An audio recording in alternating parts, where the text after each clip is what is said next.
はい、佐賀健康生態のホームページを見ていただきましてありがとうございます。前回のビデオでですね、私改めて見返したところ、やたら服触ってたんですね。なんでこんなに触ってんのかなって思ったんですけど、日焼けがですね、もうしまくってですね、それで痛くて痛くて、それで無意識のうちにやってたんだなと、見返して気づきました。で、無意識といえばですね、健康のためにですとか、あと、学校ですとか、社会人になってからもですね、運動、部活ですとか、運動で、サッカーやったり、野球やったり、毎日のように走っている方がいます。で、当院にはですね、プロのスポーツ選手の方もですね、いらしてまして、アルビレックスの、某選手が何かいらっしゃってます。で、そのプロの人たちとですね、素人って言ったら、あれかもしれないですけど、一般の方との大きな違いがですね、プロの方は調子が悪いと無理しません。でも素人の方はですね、調子が悪くても、無意識なのかどうかわかりませんけど、無理をしてしまうんですね。で、その挙句、体を散々悪くしてからですね、うちに来られる方もいるんですけど、一週間後に大事な試合があるんですと、うん、言われたりするんですね。無理ですと。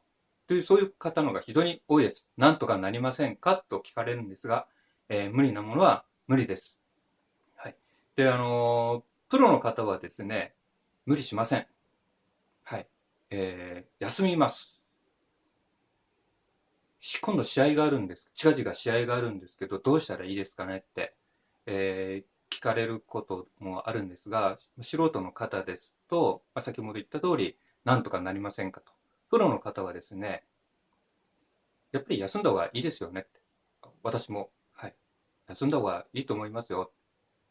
無理してね、体壊したら選手生命関わりますからね。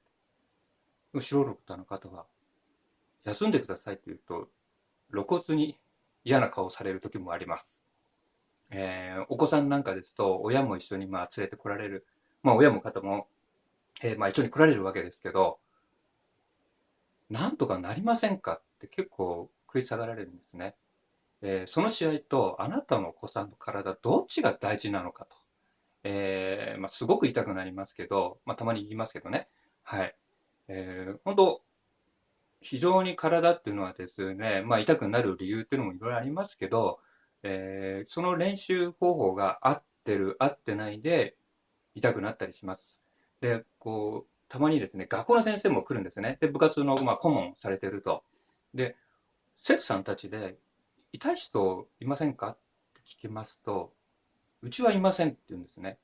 でも考えてみてください。生徒さんが言えないんですよ。言ったらレギュラー外されるんじゃないかとか、で、痛い思いしながら、もう、なんていうんですかね、あんまり意味がないと思うんですけど、サポーターしたりとか、しちゃいけないのに、アイシングをしてしまって、さらに悪化っていうケースも非常に多いですね。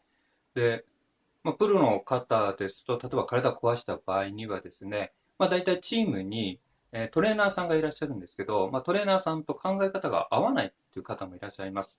で、そういう方は、うちに来られますが、その辺の整体院ですとか、接骨院とかは行かないです。ましてや、リラクゼーション系も行かないですね。痛いところを適当にもみもみされたり、電気や当てて、ね、マッサージちょこちょこでやったって治らないっていうのは知ってますから。はい。でも素人の方は、やっぱ分かんないから、行ってしまうんでしょうね。で、そこで電気やって、ちょこちょこっとマッサージやったり、痛いところガシガシ揉まれて、はい。で、ガシガシ揉まれてると、やられた感ありますから、治った気になって練習をする。でも結局治ってないんで、もう一向に治らない。下手するとどんどんどんどん悪くなって、で、悪くなってから探し回って、ご紹介ですとか、そういうので、うちに来る、最悪の状態で来ます。で、その最悪なんで、ましてやね、1日や2日、1回、2回、1ヶ月、場合によってはもう1週間、2週間、1ヶ月休ませます。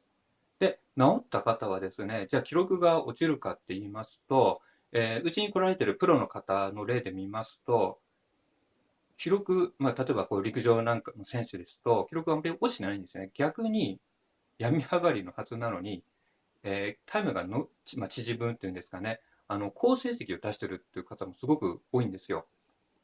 はい。ちゃんとその理由があるんですが、その詳しい話は、今度機会があるときに、お話ししたいと思いますけど、でもいずれにしろ、体っていうのは非常に大事です。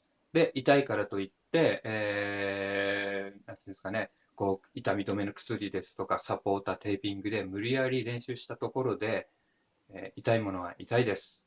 で、学校の先生に言えない、えなんていうんですかね、顧問の人に言えない。うん、言いましょう。自分の体です。そこで無理して将来にわたって、障害となってしまう人もすごく多いです。将来有望視されてた選手が結局使い物にならない。言い方悪いですけどね、使い物にならないというケースも非常に多いです。そうならないためにも、痛みがあった際には、体からの、休んでくれというサインなので、それを無視してはいけません。で、一般社会人の方、大人ですね。で、趣味で走ってる人すごく多いです。で、痛みを我慢して、一日何十キロとか走る人もいますけど、我慢してたところで治りません。いいですか？非常に体っていうのは、初期の段階でしたら治りも早いです。でも、こじれてしまったら、絡まった糸のようにですね、非常に絡まったものをほどくのも大変なように、悪化しまくった体っていうのは、ちょっとや外じゃ治りません。決してですね、無理をせず、大事な体を大事にしてあげてください。以上になります。